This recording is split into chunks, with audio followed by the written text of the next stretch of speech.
Bismillahirrahmanirrahim. Alhamdulillahilladzi khalaqal mauta wal hayata liyabluwakum ayyukum ahsanu amala wa huwal azizul ghafur. Ashhadu an la ilaha illallah wa ashhadu anna Muhammadan abduhu wa rasuluh. Wa nusalli wa nusallim ala sayyidina Muhammadin wa ala alihi wa sahbihi ajma'in. Radina billahi rabba wa bil islami dina wa bi Muhammadin nabiyya wa rasula. Tuan-tuan muslimin yang dirahmati Allah sekalian, Assalamualaikum warahmatullahi wabarakatuh. InsyaAllah tuan-tuan, malam ni kita menyambung lagi pengajian kitab Riyadhus Salihin kita karangan Al-Imam Nawawi. Malam ni kita masuk kepada bab yang baru, bab yang ketiga, iaitu babus sabri, bab pada menceritakan tentang sifat sabar. Kalau siapa yang sama dengan saya ni, muka surat 50. Kalau siapa yang terjemahan tu, tak apalah, hadis yang saya rasa numbering dia sama je kot. Hadis nombor 30. Tapi nak senang mudah ni, tengok dalam bab sabar tu hadis hak mula. Kita nak masuk. Masa malam ni kita masuk bab yang baru, bab sabar. Bab sabar merupakan bab yang ketiga. Sebelum ni kita dah cerita pasal bab taubat, bab yang kedua, dan sebelumnya tu bab niat yang pertama kan. Kita masuk bab yang ketiga. Hadis nombor 30 di dalam keseluruhan kitab, hadis nombor 1 dalam bab sabar. Baik. Imam Nawawi memulakan dengan firman Allah Subhanahu wa taala, qala Allah taala ya ayyuhallazina amanu sabiru wasabiru. Imam Nawawi membawakan ayat Quran ini sebagai permulaan kalam pada membicarakan ayat ini, bab ini. Ayat yang bermaksud, wahai orang yang beriman, sabarlah dan bersabarlah dalam kesabaran kamu tu. Maksudnya dia gitu. Kalau tengok dalam syarah dia kata, dan dalam tafsir kata, jangan sampai kesabaran kita itu dikalahkan oleh kesabaran orang bukan Islam. Dalam tafsir ayat ini, maksudnya sabar, dan dalam sabar tu kena bersabar dalam sabar tu. Mana itu? Ya ayyuhallazina amanu sabiru wasabiru. Sabar dan tingkatkan kesabaran. Dalam tafsir ayat kata, jangan sampai kesabaran orang Islam ini dikalahkan oleh kesabaran orang bukan Islam. Bermaksud orang bukan Islam lebih tinggi kesabaran berbanding kita. Jangan macam tu. Maksudnya dalam kesabaran itu kena ada sabar lagi dalam duk sabar tu. Tak apa. Ayat yang lain, wa qala ta'ala wa lanabluwannakum bi syai'in minal khauf wal ju' wa naqsim minal amwal wal anfusi wath thamarat wa basyiris sabirin. Yang mana maksudnya Allah Subhanahu wa taala memang menguji setiap orang dalam kalangan kita minal khauf wal ju', dengan perasaan takut, dengan rasa lapar, wa naqsim minal amwal, dengan kekurangan harta benda, binatang, buah-buahan, tanaman dan sebagainya. Wa basyiris sabirin, dan beritakanlah berita gembira kepada orang yang sabar. Ini Imam Nawawi mulakan dengan beberapa dalil Quran lah, sebelum dia nak masuk kepada hadis yang mula. Dan ayat yang lain kata Allah Subhanahu wa taala, ista'inu bisabri wassalah. Bersabarlah, memohonlah pertolongan Allah dengan jalan-jalan sabar dan semayang. Sebab Imam Nawawi membawakan kepada kita permulaan bab ini beberapa dalil Quran yang menunjukkan kelebihan sifat sabar, dan bagaimana memang sabar itu wujud dalam kehidupan ini, yang mana dengan sabar itu Allah meningkatkan darjat kita di sisinya, dan memang Allah uji manusia, dan Allah nak tengok sejauh mana kesabaran kita. Baik. Walaman sabara wa ghafara inna dzalika liman azmil umur. Dan bagi orang yang sabar itu keampunan baginya cukup banyak. Baik, kita masuk hadis yang pertama. Baik. Wa an Abi Malik Al-Haris bin Asim Al-Ash'ari radhiyallahu anhu. Wa an Abi Malik Al-Haris. Abi Malik ni dia punya laqab dia lah. Dia punya nama dia ni ada banyak. Dalam syarah kata nama dia ni dekat-dekat 10 nama dia ni. Bila kata Abi Malik ni ayah kepada Malik lah.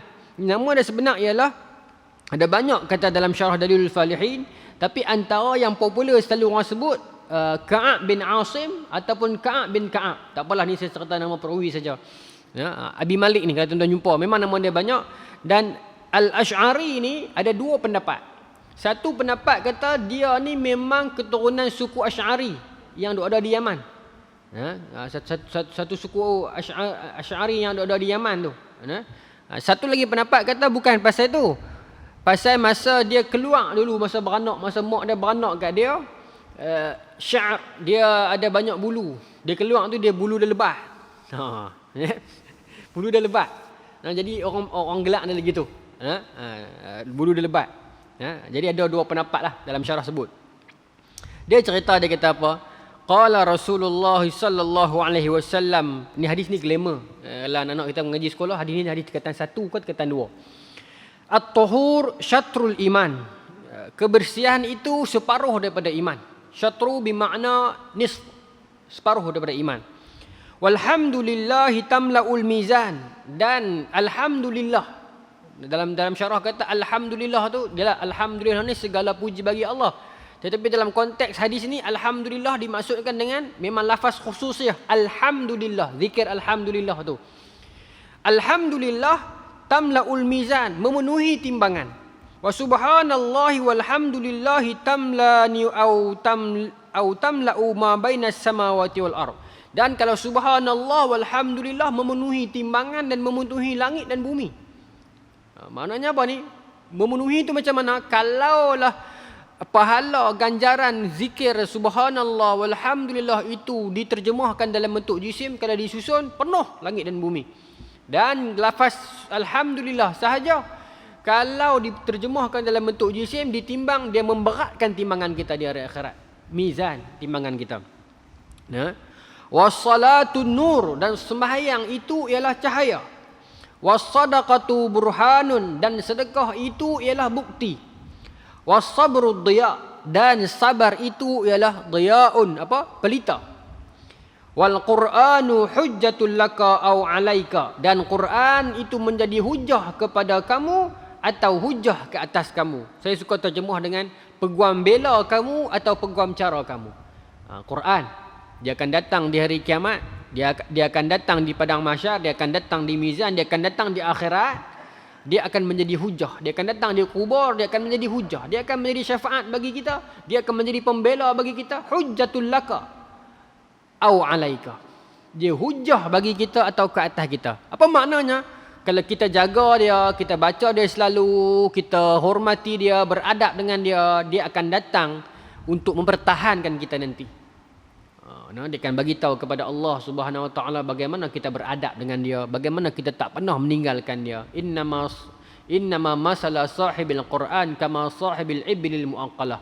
In ahada 'alaiha amsakaha wa in atlaqaha zahabat, kata Nabi.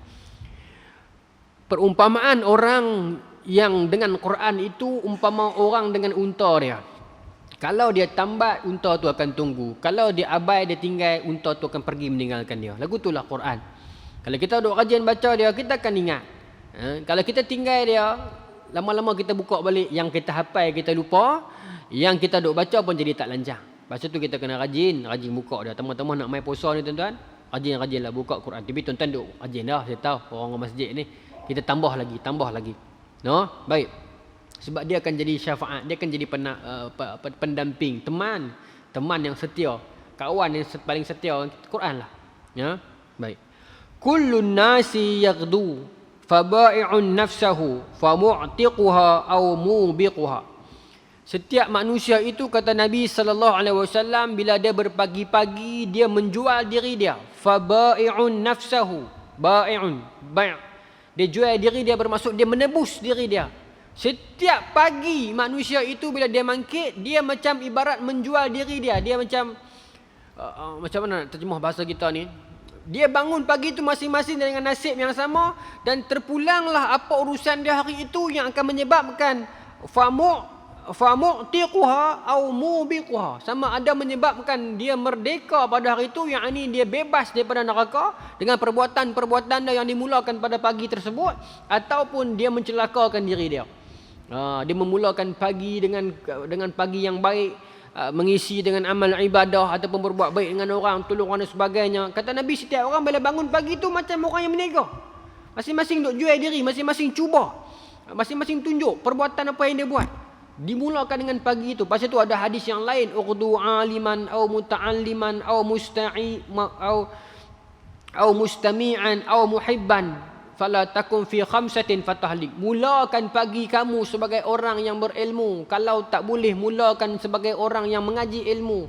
Kalau tak boleh, mulakan sebagai orang yang mendengar ilmu. Kalau tak boleh juga, mulakan sebagai orang yang mencintai ilmu. Jangan jadi hak nombor 5, kamu akan binasa, kata Nabi.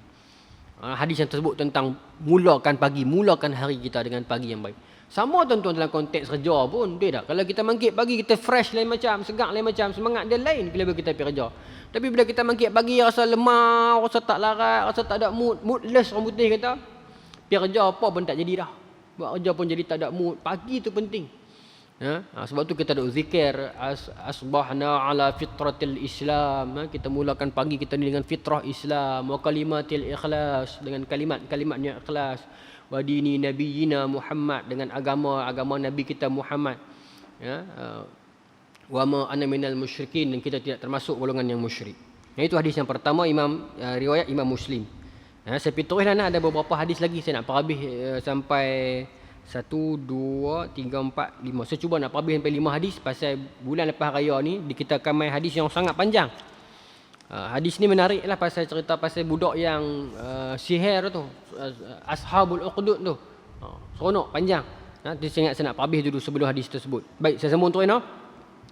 Wa an Abi Sa'id Sa'd bin Malik bin Sinan Al-Khudri radhiyallahu anhu anna nasan minal ansar sa'alu Rasulullah sallallahu alaihi wasallam fa'atahum. Kata Abi Sa'id, satu hari ada sekumpulan manusia ataupun sekelompok orang ataupun beberapa orang dalam kalangan orang Ansar mai jumpa Nabi. Mai jumpa Nabi dan minta sedikit bantuan. Minta pertolongan, minta makanan dan sebagainya, minta bantuan lah, minta sesuatu daripada Nabi. Fa'atahum, dan Nabi bagi kepada mereka. Fa'atahum, Nabi bagi. Bila lepas Nabi bagi, summa sa'aluhu fa'atahum. Lepas Nabi bagi, dia pun minta lagi. Rasulullah ada lagi tak? Ada orang jenis lagu ni? Ada. Dia dah bagi dah, nak lagi. Apa kema? Doremi tu. Bapa, makcik lawa apa? Makcik kau lawa ya? Sat bapak ambil lagi. Dah bagi dah. Minta lagi kan. Maka summa sa'aluhu fa'atahum. Diminta lagi. Nabi bagi lagi. Hatta nafida ma indahu. Lepas tu minta lagi, bagi lagi, hatta nafida ma indahu, sampai tak ada apa dah kat Nabi. Nabi bagi semua. Tu dia tuan-tuan, Nabi kita Muhammad sallallahu alaihi wasallam. Never say no. Nabi tak pernah kata tidak pada orang yang meminta kepada baginda. Nabi cuma kata tidak pada benda-benda yang melibatkan hukum hakam dan syariat, yang tak boleh buat, yang larangan, yang haram, tidaklah. Tetapi tidak pada permintaan yang tidak melanggar hukum syarak, tidak kepada minta bantuan, Nabi tak pernah sebut. Itu Nabi kita SAW. Hatta sampai tahap kalau Nabi tak ada nak bagi pun, orang meminta ke Nabi, Nabi berhutang dulu pergi bagi kat orang tu, punya nak bantu orang. Ini Nabi kita tak ada siapa boleh lawan. Sifat pemurah Nabi kita sallallahu alaihi wasallam. Bayangkan minta Nabi bagi, lepas minta bagi lagi sampai tak ada apa dah dekat Nabi, dia pun minta juga. Faqala lahum hina anfaqa kulla shay'in bi yadihi. Maka dia pun minta lagi, maka Nabi kata kat depa. Kata Abu Sa'id ni, masa dia pun minta lagi ni, Nabi kata masa Nabi dah tak ada apa nak bagi dah. Ma yakun indi min khair. Aku tak ada apa dah nak bagi kat hangpa ni. Habis langsung hak aku beda aku pun tak ada ni. Falan addakhirahu ankum wa may yasta'fif yu'iffahu Allah. Barang Nabi kata barang siapa, Nabi nasihatlah. Nabi secara umum Nabi kata tak ada apa dah nak bagi, cuma saja nak pesan kat hangpa lah, siapa yang menahan diri dia daripada meminta-minta, bermudah-mudahan dalam meminta-minta, Allah akan lindungi dia daripada sifat meminta-minta. Maknanya ada apa susah pun dia cuba usaha sendiri, dia cuba elak nak meminta-minta kat orang ni, Allah akan cukupkan untuk dia. Allah akan elakkan dia daripada terjerumus ke dalam sifat tersebut. Bukan kata salah dak, tapi dia nak jaga aib, dia nak jaga, dia cuba nak usaha dulu, maka Allah akan lindungi dia. Wa man yastaghni yughnihi Allah. Istighna, ghani ni kaya, tapi dalam konteks ni maksudnya siapa yang merasa cukup dengan apa yang Allah berikan kepada dia, Allah akan cukupkan dia. Di sini beza dia tuan-tuan. Orang yang cukup, orang yang senang dan orang yang kaya. Ada orang dia kaya, dia duit banyak tapi dia tak senang hidup. Duit dia banyak tuan-tuan. Gaji dia sebulan mungkin kata 15,000. Nak compare dengan kawan dia gaji sebulan 1,500. Tapi yang 1,500 ni cukup. Cukup, senang. Tekah-tekah cuti nak bawa anak pergi berjalan pun lepas. Anak mengaji di Kuala Lumpur minta duit sikit, ayah bank in bang 200, boleh bagi. Tapi gaji dia sikit. Tapi hak seorang lagi ni gaji dekat 15,000 tak pernah cukup situlah. Mai bulan 3, bulan 4 ni susah hati lah. LSDN duk cari cukai. Lepas tu tak tahulah macam tak pernah cukup. Sagi kereta rosak, sagi aircon nak kena perbaik, sat lagi kena saman, tak pernah cukup. Ha? Itu beza orang yang ada duit banyak ada dan orang yang senang. Ha? Orang yang senang. Kita ni tuan-tuan, kita duk minta doa, yang kita duk minta nak jadi murah rezeki, kaya ni bukan sebab kita nak kaya, tuan-tuan, betul tak? Sebenarnya kita nak senang. Kaya tak senang, tak guna tuan-tuan, kita akan jadi susah tak? Tuan-tuan ada kawan-kawan yang kaya, tapi kita nampak dia susah ya. Nak keluar duit susah, nak belanja orang susah, nak buat apa pun susah, situlah. Ada. Hidup dia kita nampak sempit ya. Biar-biar orang contoh dia ni gaji besar dia ni pangkat besar tapi kita nampak dia susah situ. Kan? Esok dia mati, harta-harta tu anak-anak cucu pula bergaduh lah. Kan? Susah sempit dia. Padahal orang tahu dia ni besar no? Ada orang kita nampak kerja biasa-biasa ya, gaji pun sederhana lebih kurang, tapi dia makan pakai cukup, pergi berjalan boleh, beli baju baru kat bini boleh. Orang ajak pergi makan di kedai sat pun ada duit, pergi. Bukan kata susah langsung, senang hidup dia. Di sana ada berkat. Apa makna berkat? Ziyadatil khair, pertambahan kebaikan. Satu benda yang miracle. Berkat ni tak boleh ungkap, tak tahu. Tak cukup, Allah bagi cukup. Tapi kaya tanpa berkat, banyak macam mana pun tak akan cukup. Ya. Berkat tak boleh nak ulah, tak boleh nak kuliah. Berkat ni tak boleh nak syarah. Pasal benda ni dia kena, berkat ialah persoalan rasa. Dia bukan persoalan bahasa. Kena rasa dulu tuan-tuan. Betul tak? Dan saya yakin sebahagian besar dalam kalangan kita pernah rasa konsep berkat itu. Cukup. No? Teringat balik tuan-tuan, Tok Wan, mak ayah dulu-dulu ni anak ramai, buat bendang. Cukup bagi makan anak-anak. Dulu buat bendang bukanlah gula kan. Bukan ada boleh jadi, macam mana dia? Satu musim, saya tak berapa pandai sangat, tapi lot dia boleh jadi setahun berapa kali? Dua kali. Dulu mungkin sekali je kot.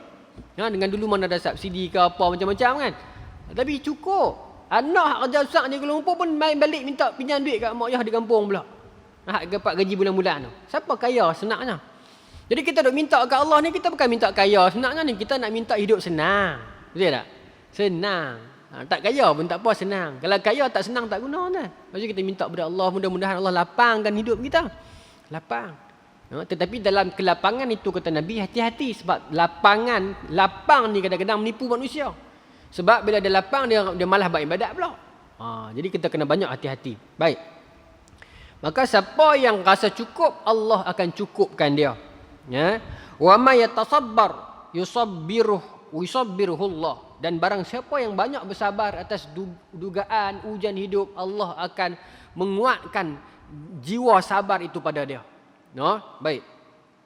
Wa ma u'tiya ahadun ata'an khairan wa awsa'a minas sabr. Dan Allah tak bagi apa pun yang lebih luas kepada manusia ini nikmat ganjaran melainkan kepada sifat sabar.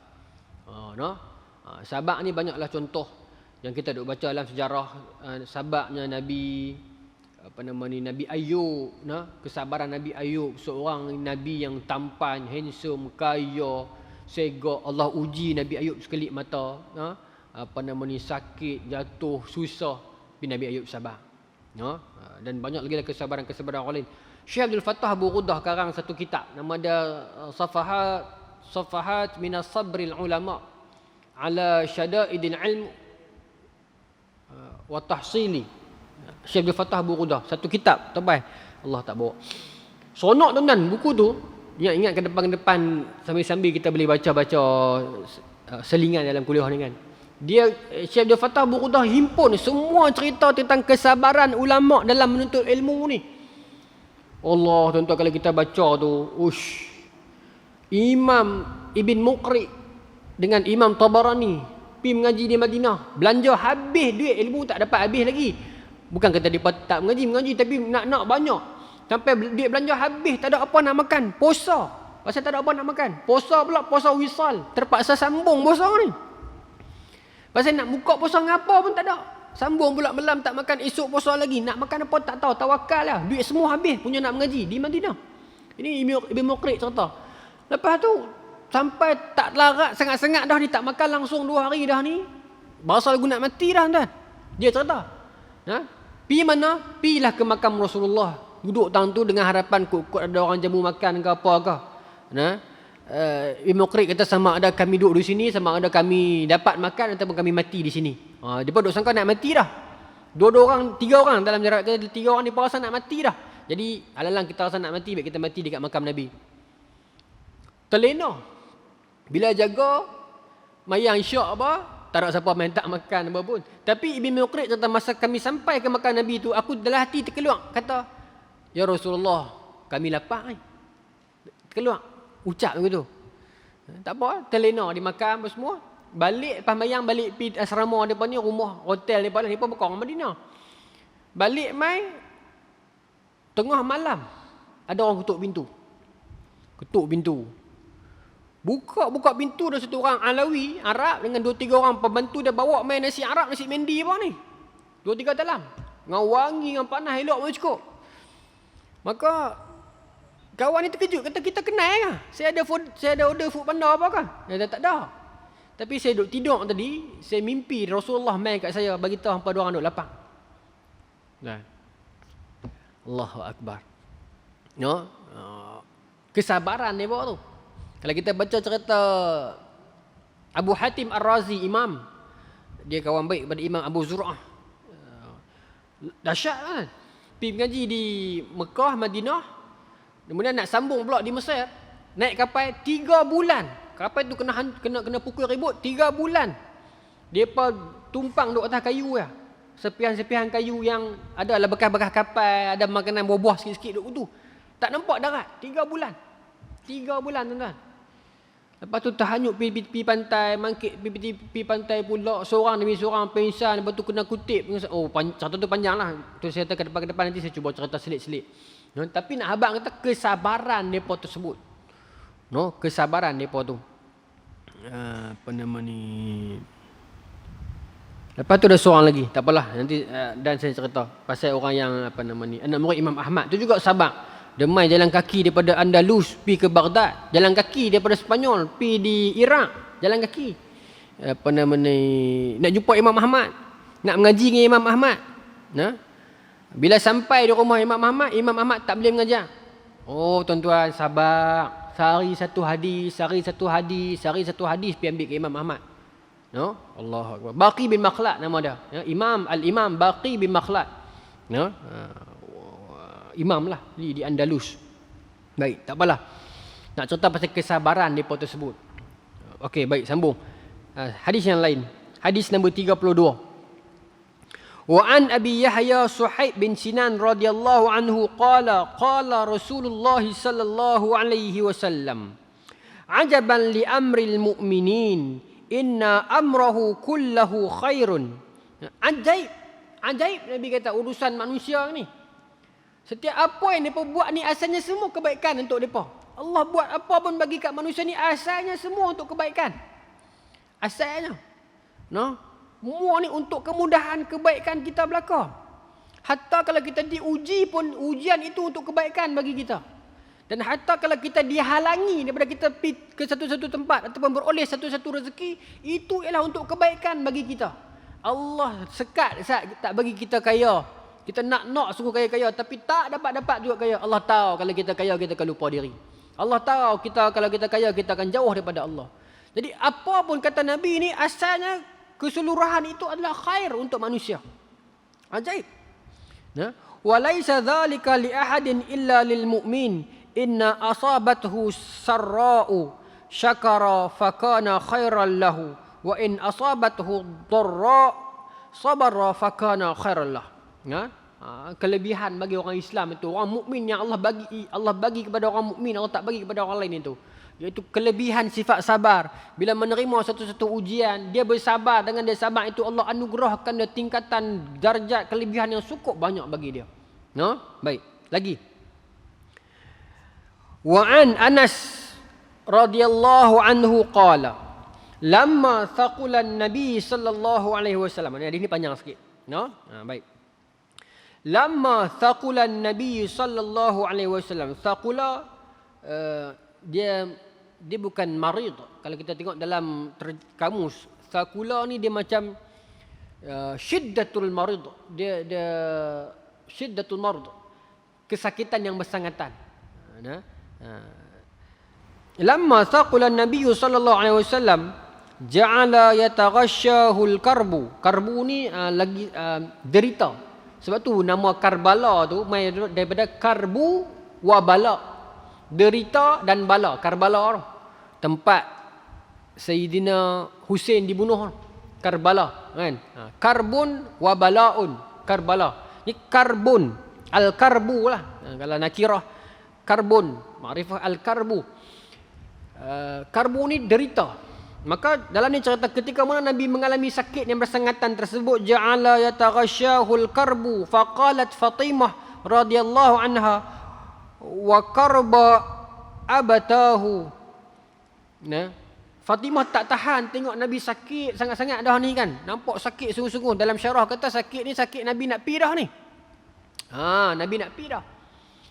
Sakit tuan-tuan, Nabi pun sakit. Tapi Allah boleh buat. Kita minta Allah mahawin alaina fi sakaratil maut. Minta Allah ringan. Pasal para nabi dan para rasul memang Nabi SAW sebut ujian Nabi lebih berat.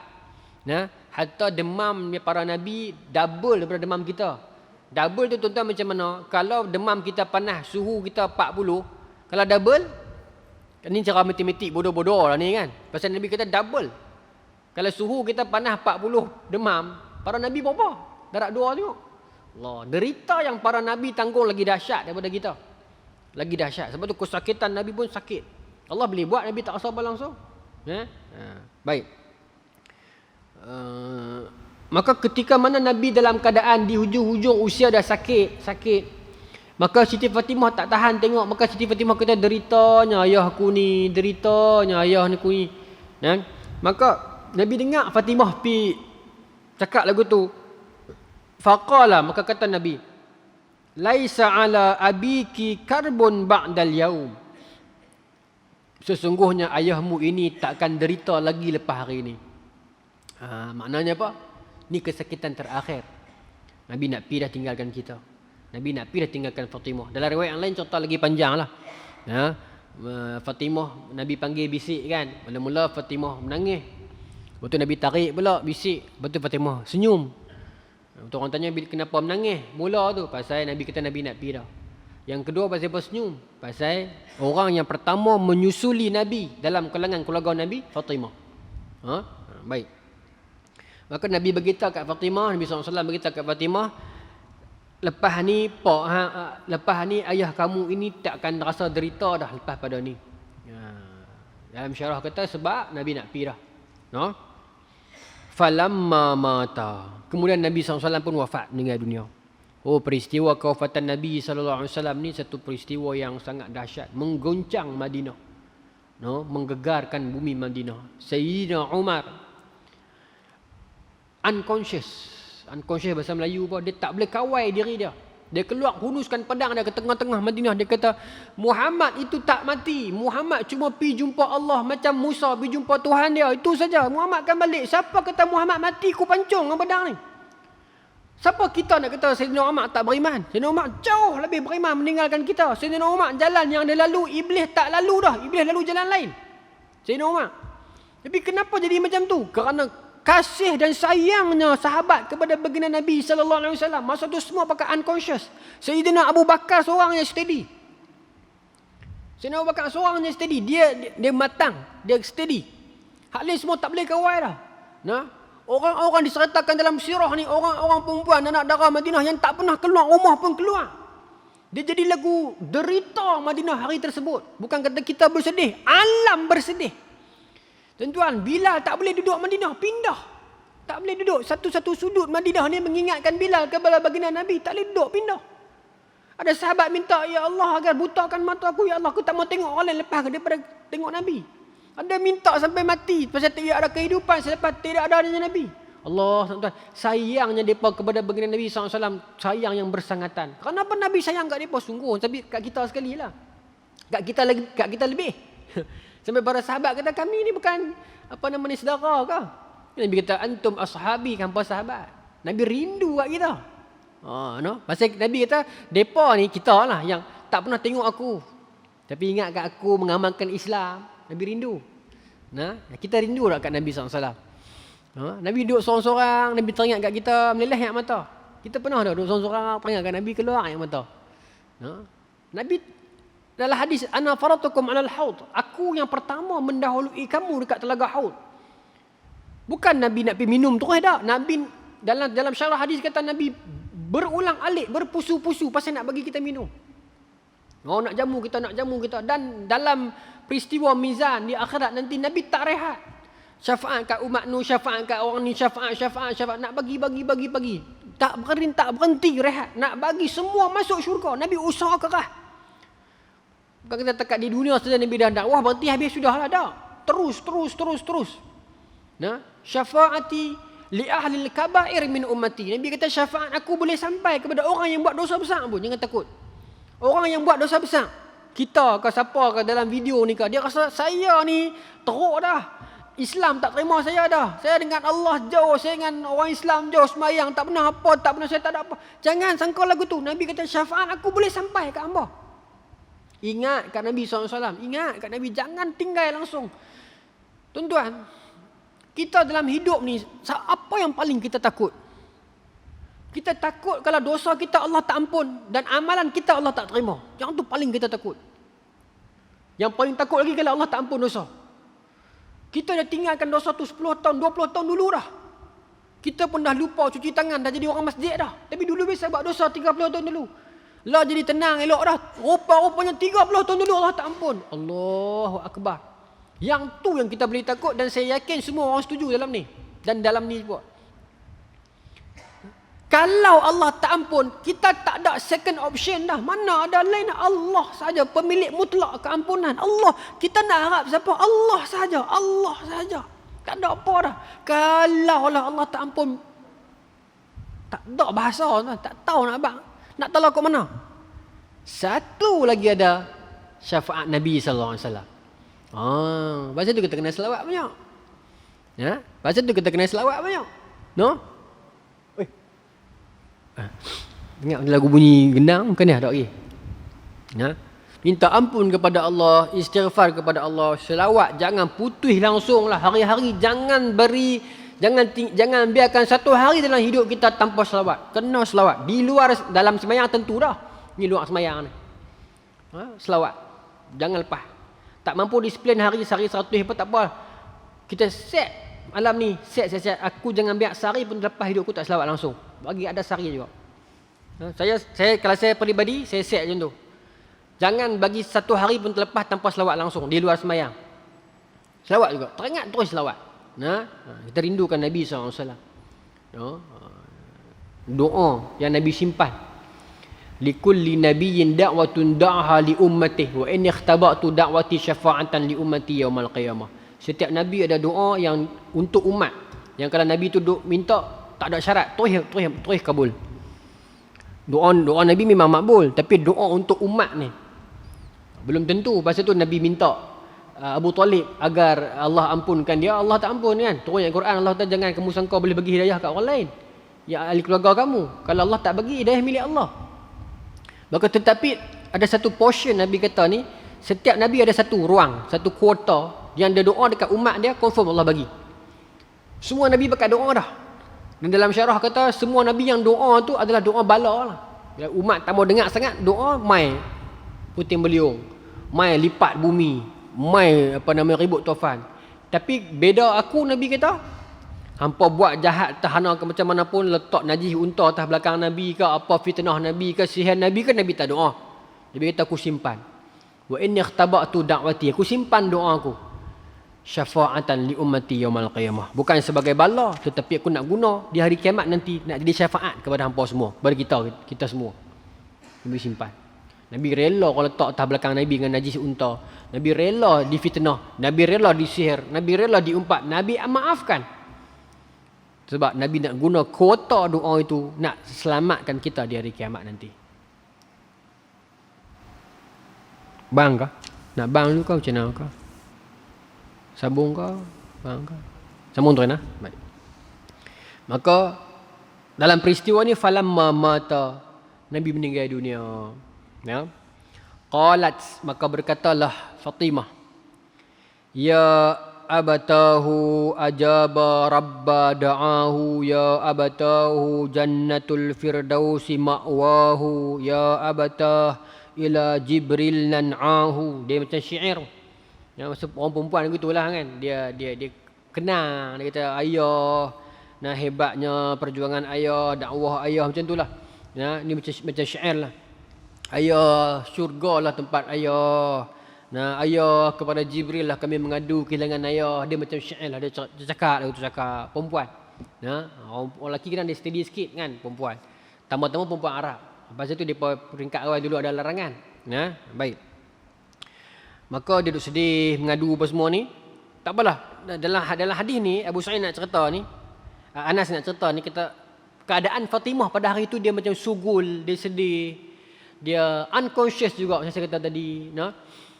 Jadi tuan-tuan, yang lelaki-lelaki ni steady jugalah. Beberapa orang mula-mula sedih juga. Tapi bila mak Sayyidina Abu Bakar dah tenangkan, dah ni sekarang dia dah boleh.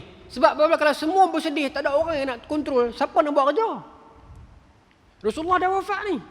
Kan? Maka sebab tu dah Sayyidina Abu Bakar dipilih sebagai khalifah yang pertama. Pasal kematangan dia, kestedian dia tu. Baik. Jadi bila dah Sayyidina Abu Bakar dah tenangkan, pakat tenang semua. Tuan-tuan, masa Rasulullah, saat Rasulullah tak ada tu, Sayyidina Abu Bakar tak ada. Nabi dah tak ada dah, baru Sayyidina Abu Bakar main, wajah Nabi ditutup kan. Bila Sayyidina Abu Bakar masuk, para sahabat yang ada di rumah ni menangis. Mengenangkan pertemuan dua kekasih yang sangat rapat daripada kecil. Sayyidina Abu Bakar main, buka kain yang tutup wajah indah Nabi, senyum menangis Sayyidina Abu Bakar. Indahnya wajahmu ya Rasulullah. Kan? Tutup balik keluar, pergi cari Sayyidina Umar pasal dia nak mengamuk. Sayyidina Abu Bakar. Bukan dia tak sedih.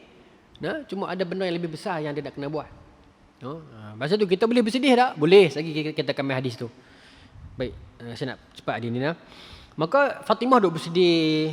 Falamma dufina. Lepas tu Nabi pun dufina apa? Dikafankan. Nabi dikafankan, Nabi ditanam. Dufina. Nabi dikafankan, diuruskan, ditanam. Masa Nabi turun tanam ni, dalam syarah kata yang turun tanam Nabi ni Sayyidina Ali. Seorang lagi Abbas ke Ibn Abbas. Tapi Sayyidina Ali salah seorang yang memandikan jenazah Nabi. No? Memang dibincangkan tuan-tuan. Yang kata ayat yang keluar daripada ayat yang bagi mandi jenazah Nabi itu pi mana kan? Yang tu sedaulah dah dulu ni. Ada seorang lelaki di dalam satu pertemuan para ulama zaman moden ni. Dia kata dia mimpi ayat tu naik ke langit jadi awan, jadi masjid kan, jadi hujan tu turun jadi masjid. Tapi itu mimpi lelaki itulah di dalam satu ijtima' para ulama ni. Dia cerita zaman moden dah, bukan zaman-zaman dulu ni. Cerita. Tapi dalam riwayat ada beberapa riwayat cerita apa nama ni, Sayyidina Ali hirup dekat kelopak mata Nabi ni ada ayat kan, bila mandi Sayyidina Ali hirup. Hirup ayat tu telan. Itu adalah hadis lah. Tak apalah. Dan masa Nabi diuruskan, Nabi ditanam tu, qalat Fatimah radhiyallahu anha, atabat anfusukum an tahthu ala Rasulillah sallallahu alaihi wasallam turab. Bila dia lepas mandi kafar, turun Nabi tu, bila ambil tanah, Allah nak cerita pun tak tahu tanah. Kita ada adik-beradik, mak ayah kita ke tok wan kita ke, yang tu yang saat kita tak boleh pergi sekali tu. No? Ini Nabi tuan-tuan. No? Jadi tak peliklah Fatimah berkelakuan demikian. Jadi bila Fatimah tengok apa ni sahabat-sahabat tu tarik tanah kambuh ni, Fatimah jadi macam marah. Bukan Fatimah marah sungguh pun. Tapi itulah saya nak kata kelakuan kita tu. Fatimah kata, apa gembira ke timbuh tanah atas kepala Nabi, atas muka Nabi ni? Apa gamuk ke? Padahal bukan tak bagi. Kalau nak buat tu pakai tak timbul lah kan. Tapi kena steady juga lah. Kita pun esok tuan-tuan lagu tu lah. Mak ayah tak ada esok pun kita ada adik-adik perempuan, dia tak boleh kawan punya. Kita jantan-jantan ni lah kena kuat. Kan? Ada benda yang kita kena cepat. Dia tuan-tuan. Contohnya lah. Bila adik-adik kita meninggal, saya bagi contoh mudah lah mak ayah lah. No? Ataupun siapa adik-adik kita, anak kita ke contoh mungkin anak-anak tuan-tuan. Antara benda yang kita kena cepat ialah soal hutang dia. Kita nak kena umum kan. Siapa yang ada arwah ada berhutang dengan siapa, beritahu kat saya. Kan? Kalau dia ada berhutang, orang berhutang dia akan beritahu. Orang emosi dia kata, masa ni lah nak kalut hutang, nak kalut duit. Urus dulu lah. Bukan dia. Hak tu penting tu. Hutang tu. Nampak? Yang tu yang orang lelaki hak mengaji, dia kena steady. Ada benda yang emosi tak boleh urus. Mereka tu bukan tak tahu, mereka pun tahu. Tapi emosi ni menyebabkan mereka tak boleh kawal. Sama macam kes Fatimah. Fatimah kata apa gamak pitimbui tanah atas muka Nabi. Apa hampa ni? Padahal betul lah tanam. Dan Fatimah pun bukan bermaksud demikian. Tapi out of sadness orang kata. Dalam kaunseling kita kata grief and loss. Memang dia tak boleh kawal. Kita pun begitulah. Nanti ada masa-masanya kita akan diuji macam tu. Orang kata masa-masa law lah nak cakap pasal duit, pasal hutang. Urus dulu jenazah. Tak. Selalu tradisi kita macam tu. Bagi tahu pengumuman ni. Kalau ada arwah ada berhutang. Ni abang asal pasal hutang. Penting sekali hak mula. Baru pihak lain. Ingat. Dalam hadis pun nak mengajak kita. Ni hadis riwayat Bukhari. Tapi yang bestnya. Saya seronok. Bila mana Imam Nawawi ni tuan-tuan. Pandai Imam Nawawi ni. Hebat lah Imam Nawawi. Tentu Imam Nawawi pandai lah. Apa lagi. Imam Nawawi tuan-tuan. Sampai hari ni tuan-tuan pergi dah pelosok dunia mana pun. Tak percaya start kata pergi cari. Masuk ke corok-corok hutan. Kampung-kampung hulu banak pun tak apa. Pergi masuk surau. Tengok jadual. Ada tak mana? Jadual. Katalah jadual. Cuba cari satu surau yang tak ada dalam tu kitab Imam Nawawi. Tak ada. Satu dunia tuan-tuan. Di celah pekan, bandak sampai ke kampung. Orang buat kajian lah. Siapa ni sebut ni? Tak kira kitab apa pun. Tak kira kitab apa pun. Yang ni ke, Matan Arba'in ke, apa ke, apa nama ni, Minhaj ke, apa pun lah. Mesti ada. Paling kurang satu. Keberkatan. Imam Nawawi hidup tak lama tuan. Tapi keberkatan umur yang ada pada dia. Imam Nawawi. Ilmu menuntut sungguh-sungguh. Nikah tak ada. Allahu Akbar. Bijak Imam Nawawi ni, hadis ni Imam Nawawi bubuh dalam bab sabar. Saya duk fikir pasal apa? Dia ni kat mana sabar dah? Dia nak cerita pasal kes tu lah. Kes para sahabat sabar. Sabar atas dugaan ujian kehilangan kekasih yang paling agung bagi Nabi SAW. Fatimah bukan tak sabar. Sabar. Cuma masa tu saat dia berasa lagu tu, lepas tu dia okey lah. Baik. Maka dia marah. Dia kata apa gamuk pergi timbuhi tanah atas badan Nabi ni. Apa ni. Yang dalam riwayat lain lagi keras lah. Tapi pokoknya bukan kerana marah, bukan kerana apa, kerana kesedihan. Baik. Sikit lagi Baik. Hadis nombor 34 ni hadis lah. Wa an Abi Zaidin Usamah bin Zaid bin Harithah. Usamah bin Zaid bin Harithah. Usamah bin Zaid ni cucu anak Zaid bin Harithah. Zaid bin Harithah ni hadiah Siti Khadijah kepada Nabi. Lepas tu Nabi jadikan anak angkat. Ayat Quran turun pasal Zaid ni dengan sebut nama dia Zaid. Usamah ni anak dia dan Nabi sangat sayang kepada Usamah bin Zaid ni. Baik. Apa nama ni? Hadis ni Usamah kata daripada ayat Usamah cerita Maula Rasulullah SAW. Wa an Abi Zaid Usamah bin Zaid bin Harithah maula Rasulullah sallallahu alaihi wasallam wa hibbahi wa ibni hibbah radhiyallahu anhuma. Antara yang Nabi paling sayang, anak kepada orang yang Nabi paling sayang. Dia kata. Qala, dia cerita. Arsalat bintu Nabi sallallahu alaihi wasallam. Satu hari anak Nabi, anak perempuan Nabi, anak puteri Nabi hantar utusan kepada Nabi SAW. Hantar utusan pergi rumah Nabi bagi tahu. Inna bni qadih tudira fashhadna. Anak saya ni sedang menghadapi sakit yang bersangatan. Mai sat tengok kami. Anak Nabi, puteri Nabi. Siapa ni? Dalam hadis ni tak abang tapi Zainab. Ni anak Nabi Zainab. Mai sat tengok kami.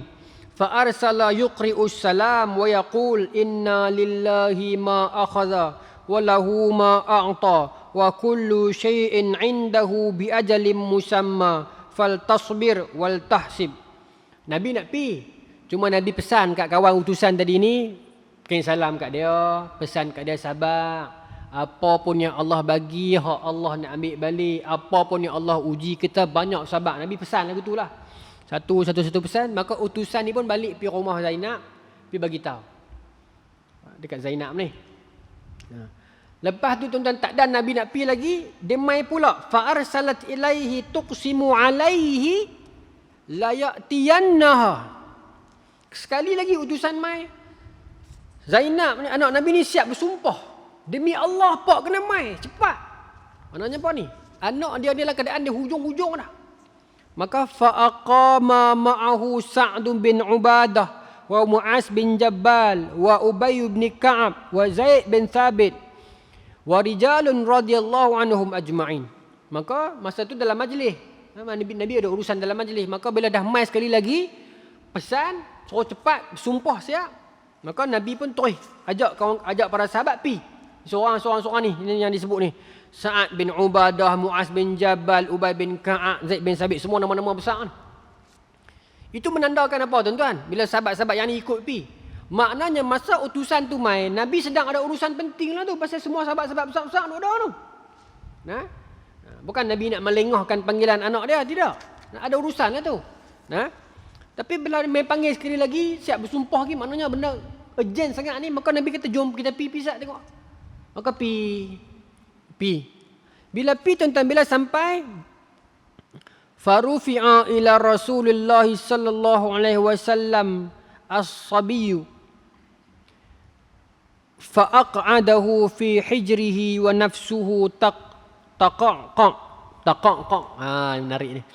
Bukanlah menarik, astagfirullahalazim. Bukan menarik, saya nak ulah istilah tu. Bukan kata menarik, minta maaf. Bila sampai, Nabi sampai ke rumah Zainab, maka mereka ambil anak tu, anak Zainab ni bagi kat Nabi. Nabi usap pegang, Nabi tengok nyawa dah ada di hujung. Tu tekak-kak, dia hujung lah.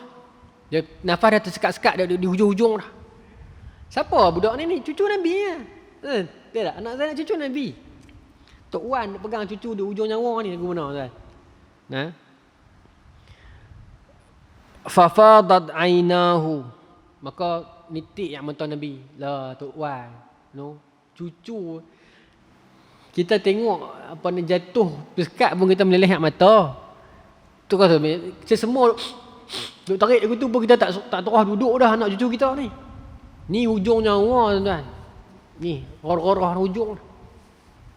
Nitih ke yang mata Nabi? No. Faqala Sa'ad.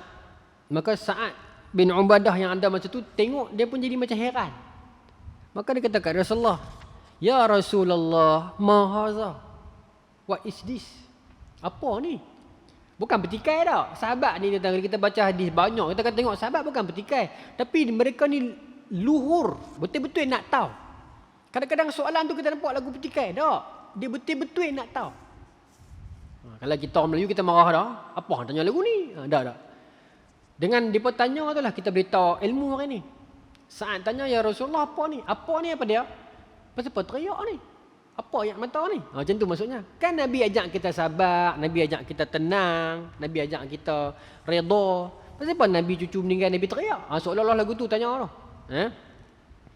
Ma hadha? Faqala hadhihi rahmah ja'alaha Allah Ta'ala fi qulubi ibadihi. Nabi kata ni rahmat, rahimah, kasih sayang yang Allah letak dalam setiap hati kita ni. Ada. Bukan tak boleh teriak, boleh sedih. No? Bukan kata kita kena, Allah kata kena redha. Siapa-siapa mati pun, siapa-siapa pi pun, apa pun ujian hidup redha. Redha tak boleh teriak langsung, kena kerah, tahan. Tak ada siapa suruh kan. Nabi kata teriak menitih ni rahmat, rahim, kasih sayang daripada Allah yang Allah titipkan dalam hati kita setiap seorang ni. Dia berasa ke mana boleh kerah sampai tahu, mana tak ada rasa apa langsung. Ada orang lagu tu, ada. Setengah orang ada kan. Bukan pasal dia kerah hati dah, pasal dia dah puas. Dia puas juga mak ayah dia susah apa nama ni katalah. Orang kata apa, lumpuh ke apakah, dia bagi mandi, dia suap makan, dia bawa semua ni, lepas tu meninggal. Dia tak teriak dah, pasti dia puas dah. Ada orang gitu. Habis dia meninggal, dia pergi tidur. Anak-anak lain yang tak jaga, kata apa ni mak meninggal hang tidur. Yalah, meninggal aku tidur, aku penat dah. Masa hidup aku jaga. Kawan masa hidup hampa tidur. Hak mana lagi jahat? Nampak tuan-tuan. Jadi Nabi sedih. Nabi kata ni rahmat, boleh sedih. Baik, soalan. Siapa hak meninggal ni? Cucu Nabi. Cucu Nabi yang mana? Anak Zainab. Ada 2 orang. Zainab ni siapa? Kita dengar selalu anak Nabi ni selalu yang dominan, yang kenal ni tadilah Fatimah. Kan? Zainab ni lagu mana? Mari kita cerita sikit sambil kita tutup. Zainab, anak Nabi hak mula. Kakak Fatimah lah. Zainab ni kisah tentang dia menarik tuan-tuan. Sayyidah Zainab ni. Sayyidatina Zainab ni. Kenapa? Semua cerita pasal dia kurang, pasal dia meninggal awal. Sayyidah Zainab wafat umur 29 tahun. Muda. Zainab, dia anak Nabi hak mula dengan Sayyidah Khadijah. Dia menikah dengan seorang lelaki nama Allahumma shalli ala Muhammad. Abu Al-As bin Rubai'. Abu Al-As bin Rubai'. Abu Al-As bin Rubai'. Seorang lelaki Mekah yang Nabi puji dalam hadis. Nabi kata lelaki menantu aku ni baik, cakap betul, tak pernah tipu, tak pernah curang, memang baik. Cuma cerita pasal dia dan Zainab menarik. Ni orang buat kisah-kisah cinta ni kan ni, abang. Ni cerita cinta yang sangat setia ni. Abul As ni pemuda Mekah yang baik. Dia pergi minang Zainab dekat Nabi. Masa tu Nabi pun belum terima wahyu lagi. Belum terima kerasulan lagi. Muda lagi Nabi masa ni. Nak main minang Nabi terima pasal memang baik. Memang baik. Lepas tu masa dia duduk hidup dengan Nabi, duduk di Mekah, Nabi belum jadi Rasul, dia duduk pergi ziarah rumah, duduk pergi hantar makan, bawa semua ni. Memang sangat baik. Nabi sayang kat dia, menantu Nabi. Dan dia pemuda yang baik. Masa Nabi terima wahyu, dia tak ada. Abul Hasan ni tak ada. Dia outstation, dia pergi menjaga di luar. Jadi tuan-tuan, Sayyidina Abu Bakar masuk Islam, Siti Khadijah masuk Islam, tentunya Zainab masuk Islam. Bila dia balik, Zainab pun cerita, abang, ada cerita best ni abang. Ayah dapat awak ini, saya terjemuh bahasa kita ni tuan-tuan. Au kama qal ni bukan hadis ni. Saya ambil riwayat ni, saya au kama qal ni. Ni lah kena terang lagu tu, takut orang kata kat kita mereka pula. Ni ada riwayat nah. Ni saya ulah ni sirah cara cerita kat orang kita dalam masjid ni. Lagu tu kena terang betul-betul lah ni. Baik. Maka abang nak tahu dah, ayah kita Nabi dapat wahyu ni, Islam, bawa agama yang benar. Jadi cik masuk Islam dah abang. Di sana Abu Al-As sedikit terasa. Dia kata, kenapa tak tunggu aku dulu? Apa maknanya ni? Orang jantan. Suami memang lagu tu. Kadang dia setuju benda tu. Tapi pasal apa? Hang bilang aku ni ketua keluarga. Dalam hati dia bukan dia tak setuju. Dia pun tahu Nabi orang baik. Pak untuk kesayangan dia. Tapi dia tak boleh terima bila bini dia tak tunggu dia balik dulu. Maka dia kata, lah bang, jomlah kita masuk Islam sekali. Tak apalah, hang masuk seorang. Lagu berasa hati pasal tak tunggu dia. Maka dia tak perlu Islam kan? Dia tak perlu Islam. Dia tak perlu Islam. Sampai dapat perintah hijrah. Nabi nak hijrah. Seorang Islam kena macam-macam ni. Nabi nak last sekali Nabi nak hijrah. Zainab dengan Abu Al-As ni duduk sekali lagi. Masa ni perintah pisah tak ada lagi nah. Zainab Islam, Abu Al-As bukan Islam tapi laki bini. Ni peringkat awal ni. Maka Zainab kata kat Rasulullah, ya Rasulullah, ayah boleh tak cik nak duduk dengan laki cik di Mekah? Cik tak ikut pergi Madinah, cik Islam. Maka Nabi kata apa? Tak apa, hang duduk di Mekah jaga laki hang elok. Nak tengok. Maka dia jaga laki dia elok. Ni cinta ni. Tak putus asa Zainab, hari-hari duk bagi tahu abang, jomlah peluk Islam, jomlah peluk Islam. Berapa tahun tuan-tuan? Tak peluk juga. Sampai perang Badar. Perang Badar, laki dia turun perang Badar, geng Quraisy Mekah. Lawan dengan pak dia. Tuan-tuan bayangkan Sayyidah Zainab macam mana punya sabar. Hebat ni. Hebat je dia tuan-tuan. Laki dia turun pergi perang, lawan dengan pak dia. Dia nak doa kat siapa? Pak dia Rasul. Kalau hilang, Kekasih dia, ayah dia kekasih dia. Suami dia pun kekasih dia juga. Allahu Akbar. Tuan-tuan, Zainab punya kesabaran dia. Maka dalam perang Badar kan Islam menang, laki dia tertawan. Zainab tak ada apa dah kat dia nak tebuih. Dia bawa pergi rantai mak dia. Siapa mak dia? Siti Khadijah. Sampai masa duk tebuih seorang-seorang tu tengok ada apa, kan dia kena banyak tebusan. Maka Nabi tengok, Nabi camlah rantai Siti Khadijah. Maka Nabi tahu ini daripada anak dia nak tebuih menantu dia, Abu Al-As ni. Maka di sanalah terbit hadis yang saya sebut tadi tu. Nabi kata lelaki ni dia jujur dengan aku, dia tak ada tipu aku. Dia janji dia tak pernah mungkir. Nabi sebut kat para sahabat. Nabi kata ni anak aku buk mai rantai ni nak tebuih menantu aku ni. Boleh tak? Boleh tak kita tukar dengan cara macam ni, kita bagi dia balik. Tapi dengan syarat pertukaran anak aku kena mai sini.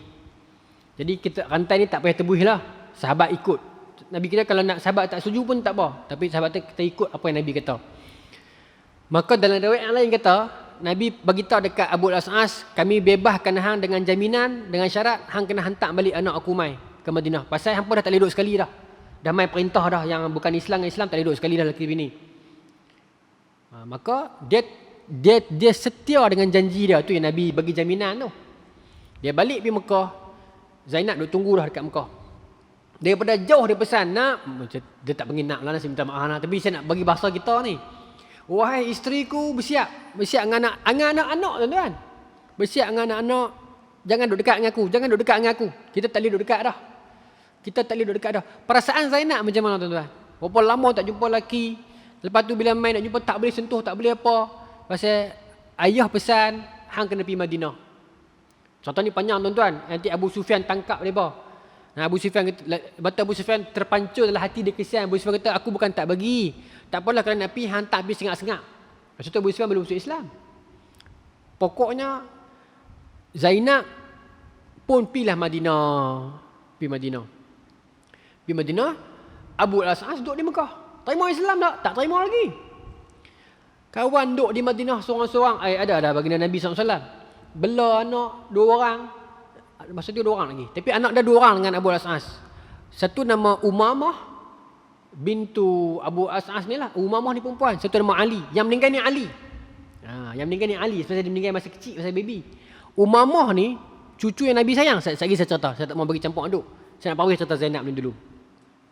Maka tuan-tuan, Zainab duduk di Madinah. Lepas tu berlaku beberapa peristiwa yang suami dia ni lintah Madinah. Pergi ke Syam, bawa barang menjaga apa semua ni. Kalau ikut perjanjian, mereka tak boleh lintah tau. Pasal ada perjanjian mereka lah. Tapi kena tangkap. Bila kena tangkap, Abu Al-As ni dia sempat lari, pergi minta tolong Zainab. Ya, Zainab pun tolonglah jamu makan apa semua ni. Dan mengadu dekat Nabi. Dan Nabi tahu, Nabi marah. Nabi bukanlah marah, Nabi tegur. Nabi kata, hang tak boleh jamu dia apa dah. Dia dengan hang ni tak ada hubungan apa dah ni. Bukan laki hang tau. Maka Nabi kata kepada Abu Al-As, terimalah Islam, wahai anak hang orang yang baik. Dia tak mau. Dan Zainab menangis ni. Tak apa, akhirnya dengan jaminan Nabi, dia pun baliklah. Dia balik ke Mekah. Dia balik ke Mekah tuan-tuan, rupa-rupanya semua barang-barang menjaga tu dia pergi bagi semua balik ke Abu Sufyan. Dan dia, elok dia bagi semua, dia kata apa? Asyhadu an la ilaha illallah wa asyhadu anna Muhammadar Rasulullah. Rupanya bijak Abu Al-As ni. Kenapa dia buat lagu tu? Dia tak mau terima Islam di Madinah. Takut lagi orang Mekah kata dia nak gelapkan duit, dia nak makan kerta, ataupun dia takut kat Muhammad, ataupun dia sebab dia kena tangkap, dia terima Islam. Aku pergi bagi dulu kerta hamba yang duit modal hamba bagi suruh aku penjaga tu, selesai semua, aku merdeka, aku free, aku mengucap depan hamba. Berani dah. Then dia pergi Madinah. Dia pergi Madinah, Nabi nikahkan dia semula dengan Zainab. Zainab seronok lah tuan-tuan. Setia Zainab ni, tak terima lelaki lain tuan-tuan. Tak terima lelaki lain. Dia tunggu lelaki dia 23 tahun bah. Punya lama. Sorry lama sangat tu. Tapi lama lah tuan-tuan. Lama. Lama sungguh. Tak kurang 10 tahun lah. Saya matematik ni lemah sikit. Tapi lama lah. Memang bertahun-tahun. Memang dia tunggu lelaki dia. Duk seorang-seorang jaga anak-anak sakit demam apa semua ni kan. Akhirnya doa dia Allah kabulkan, kesabarannya. Laki dia dah lah tak Islam, lawan Islam pula, kena tangkap lagi, macam-macam. Akhirnya dia menikah sekali lagi dengan laki dia, Nabi nikahkan. Tuan-tuan, sabar tak sabar Zainab? Sabar. Tapi tak lama, setahun ni. Lepas tu tahun depan Zainab meninggal dunia. Zainab meninggal. No, Zainab meninggal. Tak lama lepas Zainab meninggal, Abul As'as pula meninggal dunia. Aduh, hidup semati tu. Ni kisah cinta ni. Baik, kita patah balik. Masa kes yang Zainab panggil Nabi ni, masa ni lelaki dia tak main lagi lah. Okay, tuan faham jalan cerita ni. Lelaki dia tak ada lagi lah. Macam tu, susah hati seorang-seorang dua anak apa semua ni. Maka anak dia, Ali tu meninggal, yang bayi tu. Umamah bintu, dalam yang kenal kata Umamah bintu Zainab lah. Ataupun Umamah bintu Abu Al-As'as. Dia cucu kesayangan Nabi, perempuan. Kita banyak cerita cucu Nabi Hasan dan Husain. Kita jarang cerita Umamah. Yang kita ustaz-ustaz duk ceramah duk kata Nabi semayang dukung cucu. Cucu tu Umamah lah. Umamah binti Zainab ni. Nabi sayang sungguh kat dia tuan-tuan. Sayang level mana? Level Nabi dapat hadiah. Dalam ada hadis dua. Satu hadis kata ada seorang perempuan hadiah kat Nabi satu kalung. Dalam hadis riwayat yang lain kata Raja Najasyi bagi kat Nabi kalung. Ada kata cincin. Tapi mutawatir bermakna setuju kata Nabi dapat hadiah. Maka Nabi dapat hadiah tu, kalung tu, Nabi kata aku nak bagi dekat orang yang paling aku cinta. Masa tu bini-bini Nabi duk kata dah tak ada orang lain dah. Aisyah tu. Kan? Aisyah tu siapa lagi? Rupa-rupanya Nabi bawa pergi rumah Zainab, Nabi bagi kalung dekat Umamah, cucu dia perempuan. Nabi kata cucu pakailah. Oh tuan-tuan, akhlak Nabi dengan isteri-isteri, dengan cucu, Tok Wan sayang cucu. Umamah. Nabi sayang kat dia tuan. Dia membesar, ujian dia pun hebat. Mak dia meninggal. Ayah dia tak jumpa lama, jumpa sat, belah sat, meninggal ayah dia. Lepas tu siapa ambil belah? Zubair bin Al-Awwam belah dia. Dia membesar sikit, dia duduk mengasuh adik-adik sepupu dia. Siapa adik-adik sepupu dia? Hasan dan Husain. Saya begitu tuan nampak jalan cerita ni. Lepas tu mak menakan dia meninggal dunia. Siapa mak menakan dia? Fatimah. Kan saya kata Fatimah meninggal lepas Rasulullah. Fatimah sebelum meninggal pesan kat Sayyidina Ali. Cik wasiat dekat abang, kalau cik meninggal, abang kena ambil anak menakan cik. Boleh ke? Boleh. Kalau meninggal lah. Kalau tak meninggal tak boleh lah kan. Mak saudara kan anak saudara. Meninggal dulu. Kan dia ada tahrim mu'abbad dengan tahrim muqayyad. Haram yang selamanya dan haram yang kebergantungan. Kalau meninggal salah seorang saudara ni boleh kan? Istilah kita kata apa? Saling tikak tu kalau dia orang adik kan. Maka Fatimah pesan, kalau cik meninggal, ambil anak menakan cik, Umamah jadikan bini. Pesan. Pasal apa? Pasal Umamah duk mengasuh Hasan dan Husain. Ali menikah dengan Umamah. Anak menakan isteri ni. Bila menikah, Ali pula meninggal dunia. Sebelum Ali meninggal syahid, Sayyidina Ali pesan, wasiat ke Umamah. Umamah muda lagi. Kalau saya meninggal dunia, nikah dengan Mughirah bin Naufal Al-Haris. Nikah dengan dia. Maka Sayyidina Ali meninggal. Sikit je, seminit saya nak habis cerita ni. Sayyidina Ali meninggal. Maka, Umamah ni segak. Muawiyah masa tu khalifah dah. Kan Sayyidina Ali meninggal, Umayyah naik. Muawiyah pinang dia. Khalifah pinang dia. Raja pinang dia. Maka dia tolak pasal wasiat laki dia. Suruh dia menikah dengan Mughirah. Dapat anak ulama tu Yahya bin Mughirah tu. Jalan cerita ni cantik lah. Tapi yang seronok wasiat tu. Kita boleh wasiat tu tuan. Kita tahu kalau kita sakit tak lama dah. Kita ada seorang member kita harap. Kalau abang meninggal, ham nikah lah dengan member abang ni. Bagus ke abang tu tuan? Tak tahu lah dengan zaman sekarang ni. Saya orang kata suruh hakam lah. Hak asasi manusia lah. Tak tahu lah. Tapi kita doa lah yang baik-baik. No? Maka itu cerita dia. Maka yang meninggal itu ialah Ali, cucu Nabi yang kecil. Allah Ta'ala alam. Tuan-tuan, habis hadis 5 hadis malam ni. Kita nak sambung lepas raya. Lepas raya kita akan masuk hadis yang ke-6 dalam bab sabar. Cerita pasal, tuan-tuan tahu cerita ni, Ashabul Ukhdud. Budak tu nak cerita pun tak seronok, dia belajar sihir kan. Lepas tu dia dapat menemukan agama yang sebenar instead of sihir. Lepas tu apa jadi kat dia kena tanam, dia kena bakar ramai-ramai dalam kawah api kan, kawah minyak panas. Cerita tu lah yang tuan-tuan duk tahu tu. Cuma bulan depan bulan lepas raya kita nak pergi cerita dengan matan hadis terus lah. Ini hadis ni riwayat Bukhari. Nah, wallahu taala alam. Bismillahirrahmanirrahim. Allahumma rzuqna fahman nabiyyin wa ifdal mursalin wa lahmal malaikatil muqarrabin wa hdina fi hidayatil arifin bi rahmatika ya arhamar rahimin walhamdulillahi rabbil alamin. Assalamualaikum warahmatullahi wabarakatuh.